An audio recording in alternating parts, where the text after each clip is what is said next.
रविवार को ब्राह्मण समाज द्वारा पानीपत की नई अनाज मंडी में परशुराम जयंती का कार्यक्रम रखा गया था, जिसमें कांग्रेस नेता भाजपा के नेता पहुंचे थे। बड़ी बात यह थी कि प्रोग्राम आयोजित करवाने वाली कार्यकारिणी के सदस्यों को भी ये नहीं पता था कि करनाल लोकसभा से प्रत्याशी व पूर्व मुख्यमंत्री मनोहर लाल भी इस कार्यक्रम में पहुंचेंगे।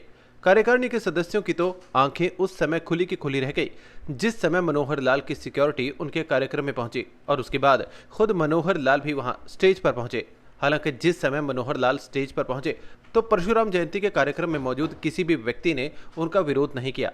उनको मंच पर माइक दिया गया, लेकिन जब मंच से मनोहर लाल इलेक्शन और अपने प्रति वोट डालने की अपील करने लगे तो उस समय मौजूदा जनता ने फुटिंग करना और विरोध जताना शुरू कर दिया।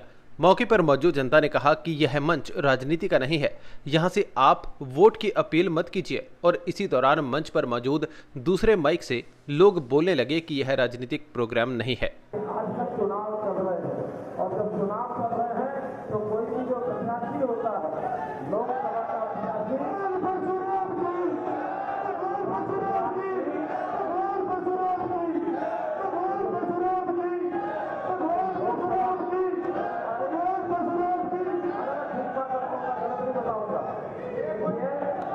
राजनीति में लोकतंत्र में चुनाव होते हैं। ये कोई राजनीतिक मंच नहीं है। हमारा ये प्रोग्राम सामाजिक है। हमारे यहाँ किसी पार्टी से कोई लोग नहीं है।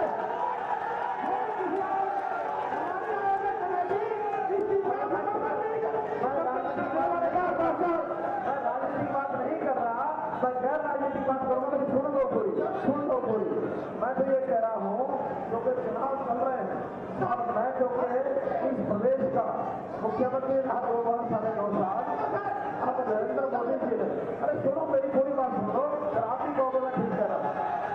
सुन लो, मैं तो ये कह रहा हूँ कि यहाँ पर आप मुझे आपने बुलाया, आप दूसरी पार्टियों के जो प्रत्याशी हैं उनको भी बुलाइए।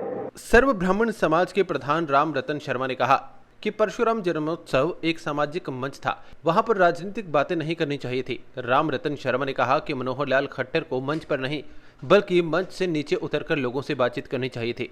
राम रतन शर्मा ने कहा कि जिन भी युवाओं ने मनोहर लाल खट्टर का विरोध किया है वह बेहद जरूरी था और अब वह उन युवाओं का नाम पता जानकारी बताकर उन्हें अपनी तरफ से सम्मानित करेंगे। ये 8.5 लोग हैं मेरे समाज को जिन्होंने समाज को पढ़ा है।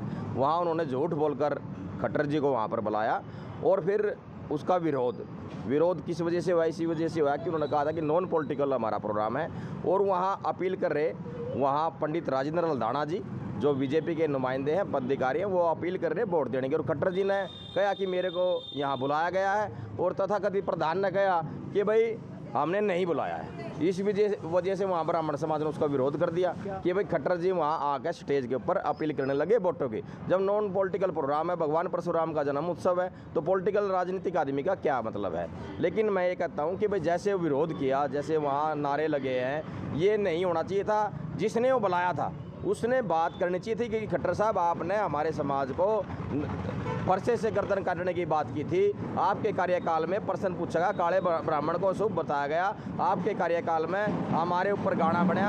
आपके कार्यकाल में हमारा ABBG का आरक्षण जो पिछली सरकार ने दिया था वो खुश गया। आपके कार्यकाल में दौड़ी की ज़मीन का जो अधिकार पिछली सरकार ने दिया था वो नहीं। उन्होंने पूछना चाहिए था, लेकिन खट्टर जी को अचानक बुला लिया। ब्राह्मण समाज ने विरोध कर दिया। भाई साहब, ब्राह्मण समाज बौद्धा थोड़ा योद्धा है भाई साहब। जब नॉन पॉलिटिकल प्रोग्राम था, अगर उसको आना था तो नीचे खड़े होकर, स्टेज के नीचे खड़े होकर अपील करता, आशीर्वाद लेता।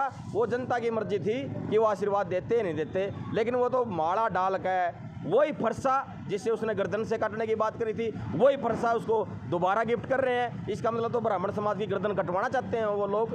ये 8.5 आदमी हैं जो इन्होंने इस बेड़ा गर्क कर दिया समाज का। लेकिन समाज जागरूक है, नौजवान साथी समझदार है, वो अपना अपमान समाज का नहीं सहन करेगा। भाई आप सम्मान करने की बात करें, उनको सम्मानित करेंगे? हाँ, उन्होंने ठीक किया भाई साहब। मैं तो मौका मिलेगा तो उन लड़कों को जरूर सम्मानित करूंगा, उनका पता कर रहा हूँ कौन है, क्योंकि उन्होंने अपने लिए नहीं उन्होंने समाज के लिए विरोध किया, क्योंकि खट्टर जी ने हमारे समाज का अपमान किया था, इसीलिए उन्होंने आवाज़ उठाई। उन्होंने कहा कि ये नॉन पॉलिटिकल प्रोग्राम है, अगर खट्टर जी को बुलाना था तो पहले ओपन कर देते भाई साहब, मीडिया के माध्यम से ओपन कर देते। भारतीय जनता पार्टी के पानीपत शहरी विधायक प्रमोद विज ने इस घटना पर बोलते हुए कहा कि पूर्व मुख्यमंत्री मनोहर लाल खट्टर का ब्राह्मण समाज की तरफ से कोई विरोध नहीं किया गया।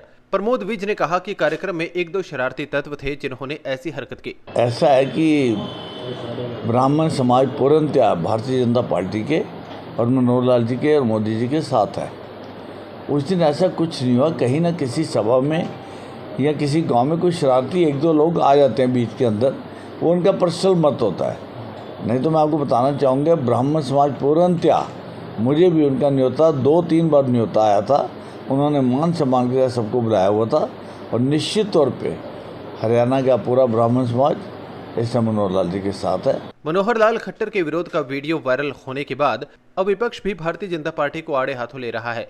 किसान कांग्रेस के नेशनल कोऑर्डिनेटर जितेंद्र कुंडू ने इस मामले पर कटाक्ष करते हुए कहा कि जैसा बोओगे वैसा काटोगे। कुंडू ने कहा कि मुख्यमंत्री रहते हुए मनोहर लाल खट्टर ने कई बार ब्राह्मण समाज का अपमान किया है। मनोहर खट्टर ने एक बार ब्राह्मण समाज के नेता की गर्दन काटने की बात की थी। परीक्षा में भी ब्राह्मण समाज के लिए विवादित प्रश्न पूछा गया था। देखिए, जैसा एक कहावत है, जैसा बोओगे वैसा काटोगे। ये वही मनोहर लाल खट्टर है जिन्होंने एक ब्राह्मणों को ये कहा था कि मैं तुम्हारी गर्दन काट दूंगा। ये वही भाजपा है जिसने स्टाफ सिलेक्शन कमीशन के पेपरों में ये कहा था कि काला ब्राह्मण अपशगुन होता है और ब्राह्मण कन्या के बारे में टिप्पणी की। अब हरियाणा का और पूरे देश का ब्राह्मण जाग चुका है उसी के नाते। और दूसरी बात, भगवान परशुराम जयंती पर आप अपनी ओछी राजनीति से बाज नहीं आ रहे। वहाँ पर वोट मांगना बिल्कुल एक अपराध है, जघन्य अपराध है, क्योंकि सभी राजनीतिक पार्टी के लोग वहाँ जाते हैं लेकिन वोट की कोई भी मांग नहीं करता। वो कोई राजनीतिक मंच है ही नहीं।